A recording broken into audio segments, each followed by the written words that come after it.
পাবলোর মনে এত হিংসে, ও ছুটকিকে শুধু ফলো রেখেছে, যে ছুটকি আমাকে আদর করছে সেটা পাবলোর সহ্য হয় না।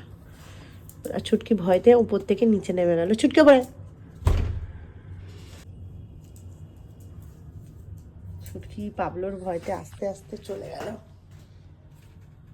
ছুটকি আয়, ছুটকি কোথায় যাচ্ছিস? আয়, পাবলো নামছে, কিছু করবে না, চলে আয় মাম্মা।